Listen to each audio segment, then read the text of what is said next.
As mobile creators, you might have the need to upload a video to YouTube, believe it or not, from your phone, because many mobile creators don't even have a computer to do that. They do all their editing and uploading on the phone. So if you're new to this particularly, this is for you, because we're going to show you the upload process on the YouTube app right now for your standard long form video.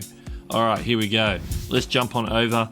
I've got one of my channels here ready to go, and what you can see here is I'm just on the main page. And if you're going to upload a video, everything to create in the YouTube app is at the bottom, the big circle with the plus. So we're going to click that right now. And we have another number of options, second one of which is upload a video. That's what we want. If you want to learn how to create a short, I've done videos on that before, which we're going to put up in the cards or in the description for you. But today we're going to upload a video, step through the process. So if you've got things that you need to get ready before you get to here, you'll know along the way and be prepared. So we're going to click that, and instantly it's going to be looking at my camera roll. In this case, I'm on my iPhone, but it could be your gallery if you're on an Android device. The long form widescreen regular video is this first one at the top here, so I'm going to click on that. It's only 21 seconds for this demonstration. Interestingly, it's giving me a bit of a sample, showing me what it is in advance to so I can make sure that it is in fact the video that I want to upload, which is always good. And you can see it's only 21 seconds because this is just a sample video.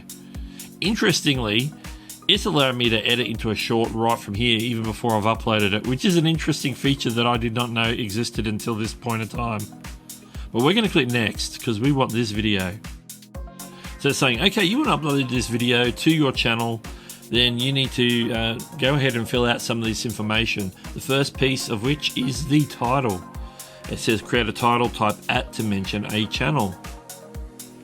I wouldn't recommend there's too many cases where you need to mention the channel in the title, unless it's a collab.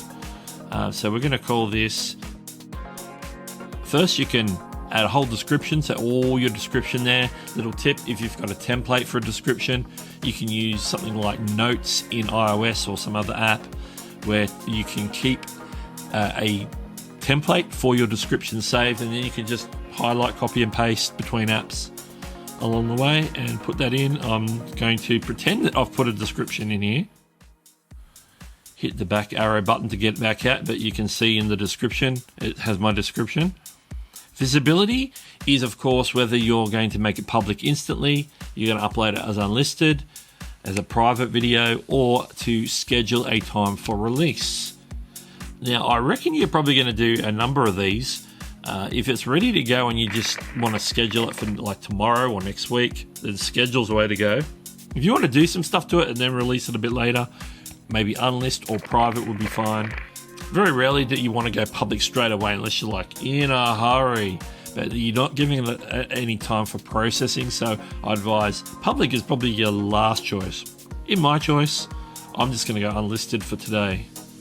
Next is ask about the audience, which is made for kids or not made for kids. By default, mine is not made for kids. Unless you make kids content that is specific for kids, and you just have to say no, not made for kids. It's not a hard question. There's a location option, which is handy, but I tend to not to use that, and I recommend you don't need to use that unless you're doing like a Disneyland vlog, or I'm visiting Santa Monica Pier, or I'm climbing Uluru in the middle of the outback of Australia. Whatever it might be, you might want to use that as a location, because that sort of says, hey, this is where I am, this is where the video is taking place. But in most cases, you want to just leave that blank.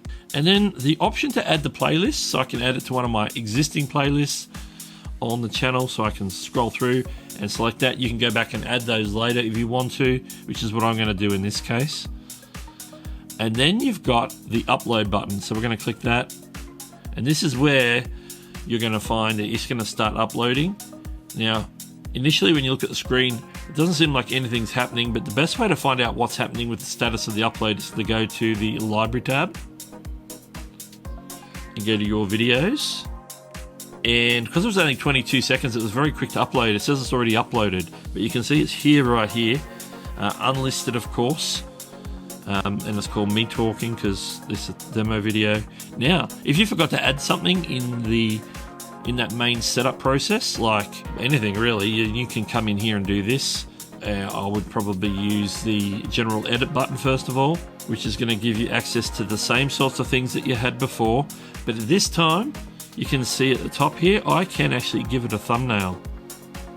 And it's going to let me choose a frame from the video or to upload a custom thumbnail. Now I don't have one set up, so I'm just going to leave it. But here, yes, you can add a thumbnail in the YouTube app after the fact. Now, I think it might have even been in the upload process, but I missed the little toggle at the top corner there, which you can see here now, because this is virtually identical. The only addition I see here to the options that we had in the initial upload was the option to add tags. So if you want to go and add tags to your video, which I recommend that you do, put something in the tags, the minimal tags, do tags that are relevant to your video, but don't stress about those tags. This is the place to do it on mobile. Doing tags is a whole other video. That kicks us back out here. I do also have the option to do advanced settings in Studio, which is the companion app. So you can also jump across to the Studio app and do that by clicking that link, which will kick you out of the main app and take you to the Studio app. Also have the option to download video back to the device, which I don't really need to because I already got it in my camera roll. I just uploaded it from there. And I do also have the option to delete the video. If for some reason I uploaded the wrong video or whatever, I can delete it and start again.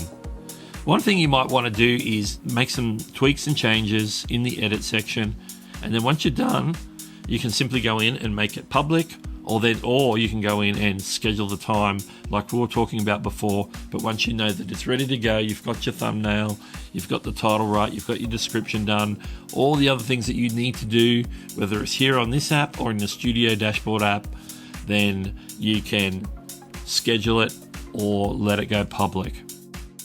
And then of course, if you do make changes in there, click that save button like I just did there. So you can see there's my video at the top, already uploaded to my channel. Now, if you had a decent length video, obviously the upload process time would be a little bit longer than what I'm doing here on this video today.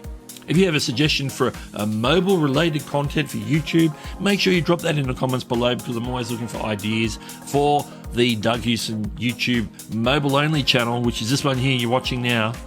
Well, this is Doug, and I'll catch you later. Subscribe to Doug Hewson YT.